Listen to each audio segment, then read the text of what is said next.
All right, after some starts and stops, we're ready to go. So, Impressionism, beloved by everyone. Every dentist office has an Impressionist work in its lobby. And I'm okay with that. I don't have any big snobbery thing going on. I love Impressionism. And we're going to talk about it from the outset two kinds of Impressionism. So, the first kind is transparent Impressionism. It includes painters of mostly landscape or urban views, of whom Monet is the canonical figure, who paint what appear to be impressions of visual reality. Okay? So Monet was, more than any other impressionist, interested in how the refraction of light off of objects changes throughout the day as the sun goes across the sky. Um, and that the colors and the shape of the object change. And so he's giving you different times of day. I actually have this book that I think I gave to Catherine that was about, can you figure out what time of day um, is in a painting? And some of it was with Monet's work, which I think is a really interesting idea. And then this is Monet's painting of Monet. And one of the big themes in Impressionism is that they got out of the studio and went out into nature, took the train, and then came back the same day so they could, go to their cafes and gardens. Um, so yeah, that's let's talk about that a little bit. So there's a couple of different reasons why Impressionism happens, and one of them is that all of a sudden you have this brand new art form called photography that can give you um, reality through a chemical process, obviously, and a mechanical process. And so, what's the sense of making something look realistic if you can already get that from photography? Two is tubes of paint. With the Second Industrial Revolution, paint now was in tubes. And you didn't have to have your assistant grind um, the organic material and put it in the oil and all that. You could go out with your tubes of paint, much like Monet is here. Also, there's some things changing in the culture. If all of a sudden you have new ideas about the mind from Freud, you have ideas about the way that things work from somebody like Karl Marx, who writes the Communist Manifesto. And then let's not forget you've got Darwin, who's saying we're all evolved from apes. So it makes sense that the art would change in the latter half of the 19th century if a lot of other new ideas were being introduced to people. Okay, then we have another kind of Impressionism called mediated Impressionism. Painters who constructed visual realms that stress the contingent and elliptical aspects of realistic subject matter in stylistic terms that are mannered and self-consciously elaborate. What that is saying is that you take a realistic sort of look into the world, in this case, cafe culture by Toulouse-Lautrec, but you have a personal aesthetic that people can recognize. And you don't have to be a great fan of Toulouse-Lautrec to pretty much be able to identify this right away. And that's something that really comes out in modernism, and which I think starts with Impressionism, is that everybody's creating their own personal aesthetic. I don't know if I would see this right away as a Degas. You would have to know that he was a painter of a lot of women who were at work.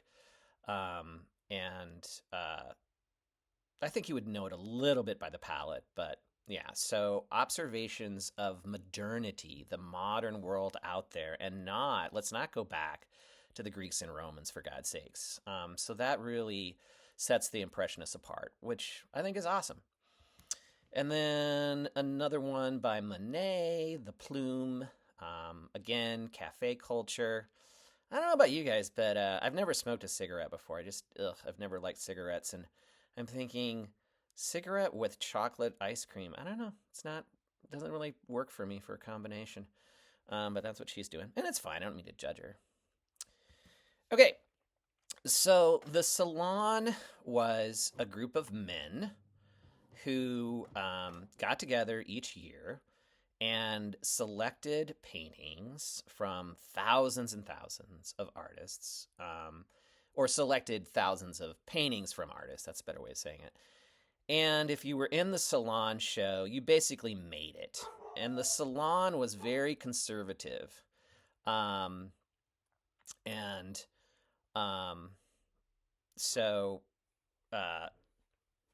it was history paintings, for the most part, mythological paintings of nude women. It was just a really sort of staid, old way of thinking about art. And if you got accepted into it, great. If you didn't, maybe that's okay. All right, so this is the very first painting that was labeled Impressionist.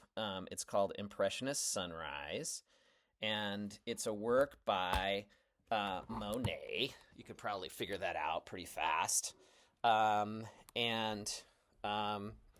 It's his first. You can see that he's interested in sunlight. Sorry, I have to close the door on the dog. And you can see the paint strokes, and that's big. Again, the Impressionists do it first, partly because they're not interested in fooling your eye. And so it makes sense that they would start to show the brushstrokes, which in our sort of vocabulary is a painterly painting. All right, a lot of people don't realize that Monet starts off as a fairly realistic painter, and then later becomes more of his sort of mature style, in which you're seeing the brushstrokes. Here's another one that's kind of getting there. As we have seen with him on the boat, he's out in nature, plein air painting, which a lot of people still do today. It's a great it's of great interest still to people. I was in Oceanside, California, and there was a plein air exhibition at the Oceanside Art Museum, and it's just a group of painters who have dedicated themselves to plein air painting. Okay, so I think you would right away probably recognize this as a series by Monet, and it's his very famous series on a cathedral, and he did a lot of them. And again, remember, as the sun changes over the sky, the colors change for him, which is a big theme for Claude Monet. And then later in life, finally, he's recognized. Finally, he is beloved. He struggled economically for a large part of his life. And so he's now in Giverny, and he's doing these large paintings of water lilies. And it's I think as far as the subject, it's one of his most famous ones for sure. Okay, now we're going to go to somebody that is not very famous these days, and part of that's because he died very young. And this is Frederick Bazille. He was beloved by everyone. And is it the Franco-Prussian War in which he dies? It's one of them. And this is called The Family Gathering. And you can see here that it's kind of is realistic, but he's not necessarily going to the brushstroke scene sort of thing. And then here he is in his studio, which I just love this painting. I don't know why, but is it him playing the piano? Probably not. He's probably one of the ones looking at the paintings themselves. Yeah, so that kind of gives you an idea of a painting studio in 1870.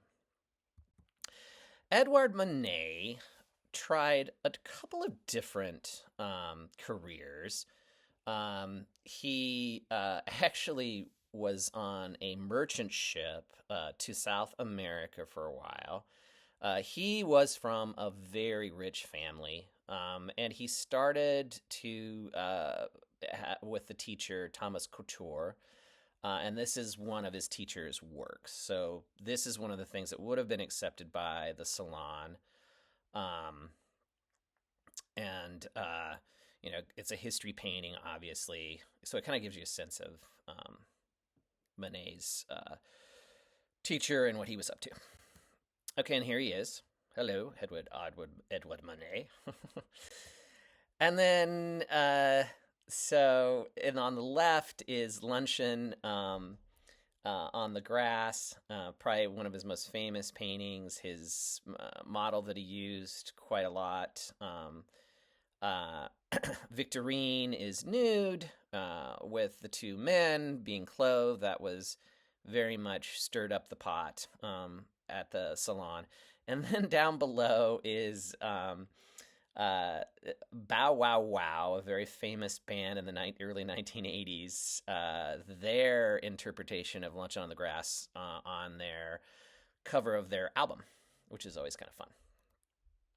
Okay, I skipped the painting of the battle between a Union ship and a Confederate ship that he painted. I don't know why I didn't put that in there, but it's on the slide list. My apologies. Okay, so this is Olympia, and it was highly controversial back when it was exhibited in 1863. It is a sex worker, and it's Victorine again, which caused a lot of discussion. And it's interesting. There's the black cat to the right. There's a woman of color bringing in flowers. And I used to have this video that was on VHS about this painting and how much it it was so controversial at the time. And it was a little bit of a critique. Not a little bit, it was probably a big critique of society in the late 20th century. And then down below is an interpretation by let me think about this for a second. An interpretation of Olympia by another artist. Was it Cezanne? Yeah, maybe it's Cezanne. Okay, so that's that. As I mentioned, he was from a rich family. He hobnobbed with a lot of intellectuals of the day. I just love this painting on the left. It's a portrait of Zola, who was one of the first people to develop the novel, which I love. In 2026, I love novels, and I'm glad it was invented in the 19th century, partly by Zola. And then, if you look at this, in the background there is a painting. It's a grisaille of Olympia, and then from the back of that is a painting by Velázquez, who Monet loved, a Spanish Baroque painter, Velázquez. And then you also got a Japanese woodblock print, and you've got a Japanese screen, and it's in this time period, and we'll talk about this when we get to. Maybe we won't talk about this. Okay. So Japan was forced open by Admiral Perry in the 1850s, and all of a sudden, French artists were seeing all these incredible woodblock prints and also the aesthetic of Japan, and it caused quite a stir. People were just loving this new art. And then on the right is Proust. It's a painting of Proust, another intellectual of the time. Okay, so this is the Tuileries, and I think the next slide shows you kind of who's who in this garden scene, and Monet is kind of to the right I think that's right. Anyways, so this is showing this whole thing called nouveau riche, these individuals who are not aristocrats and making their money from the Second Industrial Revolution, and they went out and socialized constantly. And this was part of this whole idea of the modern world. Yeah, okay, so here, yeah, you've got some. I think Monet's the one on the right who's raising his hat a little bit. Okay. So that's kind of fun that you can recognize, what, almost 20 people there, maybe a little bit more.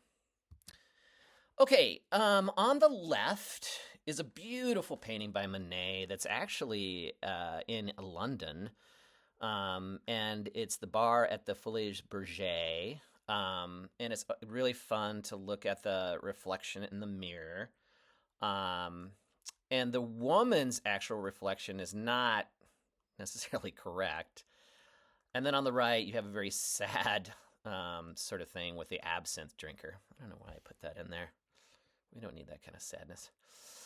Okay, and then to show the influence of Velázquez on Monet, at the top you have the dead soldier from the 17th century, and then you have Monet's dead toreador at the bottom. And so obviously a lot of artists throughout history after the Italian Renaissance were influenced by the Italian Renaissance.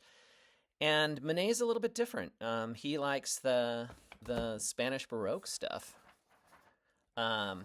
which I like. I really, yeah. I'm a Monet fan for sure.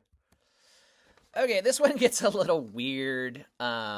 So one of the great things about modernism is they stopped painting Jesus, except for, some exceptions, which we see here with Monet. Yeah, I don't know how seriously to take this one. It's what Christ mocked, 1865. The characters in this painting are very interesting, that's for sure.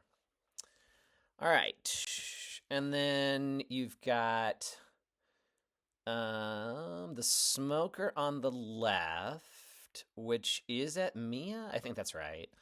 And then the one on the right, Spring, was just recently purchased by the Getty. The Getty has more money than any other museum in the world. And I wonder how much they paid for this thing. Obviously, millions of dollars. Although, maybe we've talked about this in class, it's shocking the difference between what we call old masters like Monet, the prices on the art market for his work, in comparison to somebody like, Basquiat, whose work goes for, over $200 million, which is fine. I mean, I like Basquiat, but the difference between the incredible difference between the two is really interesting. Okay, and then last but not least, the execution of Emperor Maximilian, which is a story from Mexico, and there's all kinds of stories about this. How many versions were done, which ones were cut up. But yeah, so kind of interesting in his overall work, I would say, Monet, with this one. Okay, Degas. All right, let's go. This is a portrait of the Bellini family. And the staid look of the mother is interesting, with her two daughters, and there's a lot of tension between these two for sure.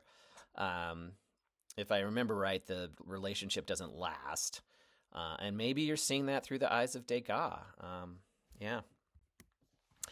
Okay, so there is a lot of discussion, particularly among feminist art historians, about Degas' paintings of women, as there should be. There should be a discussion of it.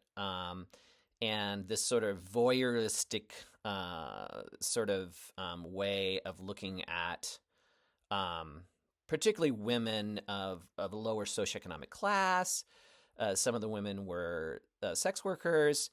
There was a recent French film that I saw in which the painting of the woman on the left was kind of recreated And it's a very famous French actress who was in this movie, and I thought it was really interesting. Um, it's something that we need to be aware of, I think, partly because Degas was not a really big fan of women. But yeah, so you should know about discussions of these with these nudes. He also was documenting, more or less, this new incredible society with orchestras and dancers and the like. That one goes out to the music students. And then, of course, the big thing that he's known for more than anything else, your average person on the street probably would say, oh yeah, Degas and the ballerinas. And this is kind of interesting. So he would sketch various different women inside the rehearsal studio. And then he would come back to his studio and make combine different women in his paintings. So it's not as if he's painting directly what he's seeing in front of him. It's later that he creates the composition.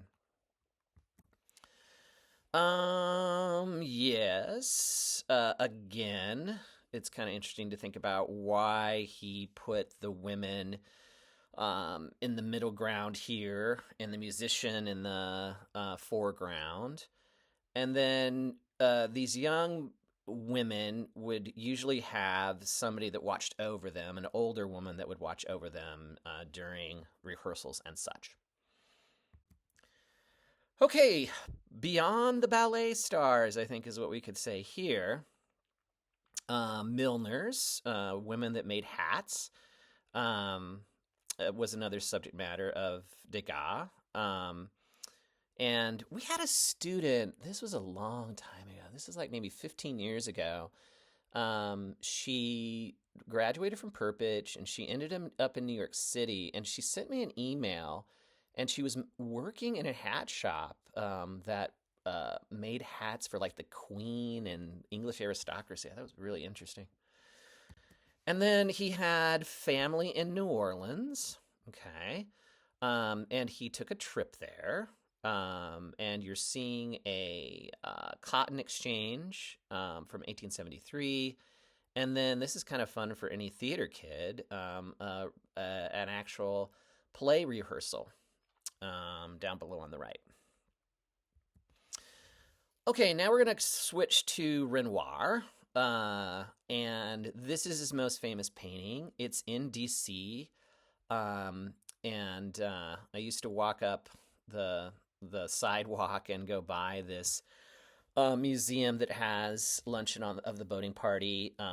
This is another one that if you were a part of Renoir's circle, you'd be able to recognize all of these people. I'm not a huge Renoir fan. I'm just going to admit that. Partly because, well, I'm fine with this one. But this is the one that, people are sort of like, did he really have to do that? Still have to do the nude women paintings. There's big discussion about that within the art historical world. Okay, and then here is, I'm skipping a couple Monets. Sorry about that. Now we're going to go to Toulouse-Lautrec, who I'm a huge fan. And this is a photograph of him. He's twice in here. If you've ever seen the movie Moulin Rouge, Toulouse-Lautrec is a big part of that movie. So let's go to posters. So at this point in art history, the means by which to make posters and prints had become cheap enough that they could put posters out on the sidewalk on the streets. And one of the most important graphic designers, artists of these posters was no doubt Toulouse-Lautrec.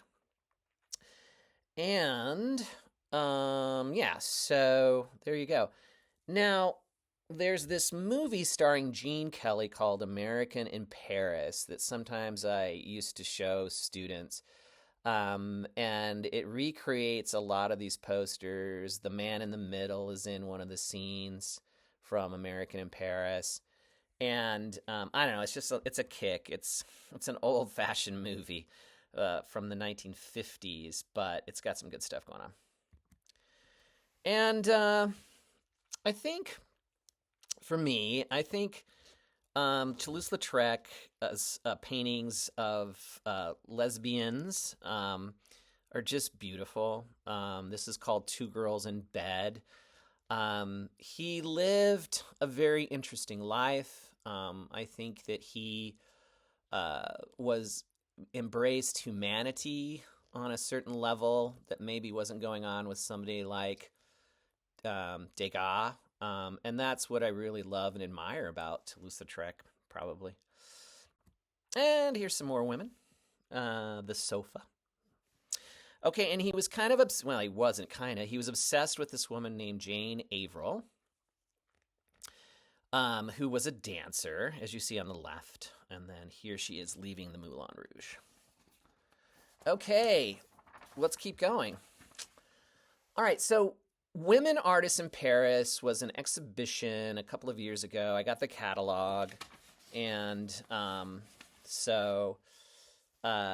let's look at some of this. So this is Emily Osborne's Nameless and Friendless. She's a woman artist who's showing her work to a dealer. She's not expecting it to be sold to him.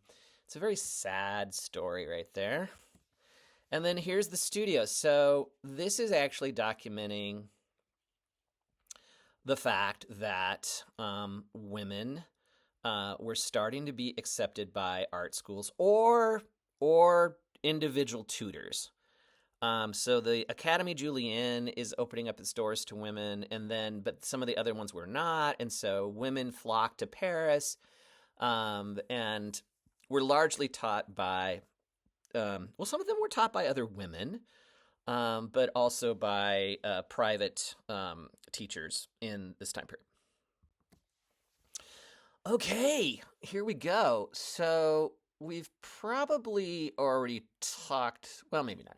So on the left is Rosa Bonheur, and she's one of my favorites. She was a lesbian. She got special permission from the French government to dress like a man, which I think is really interesting. And she is a studio painter, so she's not an impressionist, but I wanted to put her in here. And she is known for her paintings of animals. That's her big deal. And then this on the right is Eva Gonzalez, who was the only student of Monet, and a very talented artist, someone that we should know more about. And then on the left, you kind of have this interesting sort of contrast with an artist from the Rococo period with two of her students in kind of near the chair.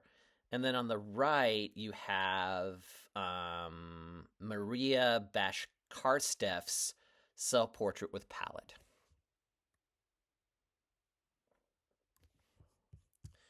All right. Whoa, that scared me. I've got a Google update thing. Okay, we're still in business. All right. Wait a minute here. Am I done? Okay, hold on. 44. Okay, whew, that scared me. Okay, now we're going to talk about the most famous woman French impressionist, Berthe Morisot. Hope I'm pronouncing that right. She was a friend of Monet's, for sure. In fact, she's being painted by Monet on the left. And then, interestingly enough, she marries Monet's brother and has a daughter with Monet's brother. Interesting story there. I think novels have been written about it. In fact, I probably tried to read one, but I didn't like that novel. So yeah, interesting circle. Okay, and then I think this slide sheet is a tad off, my friends. I apologize. This is still a more so. This is a woman out in nature. Again, remember the Impressionists were all about getting out there. So that's that. Oh, okay. Now we're set up fine. And then the cradle is on the left, and then it's Monet's cradle on the right. Kind of an interesting comparison there between the two. And then we're going back to Eva Gonzalez. This is the Loge at the Italian Theater. And then this is Louise Ebema's Lunch in the Greenhouse. So we're looking at another variety of women artists, which is good, I think.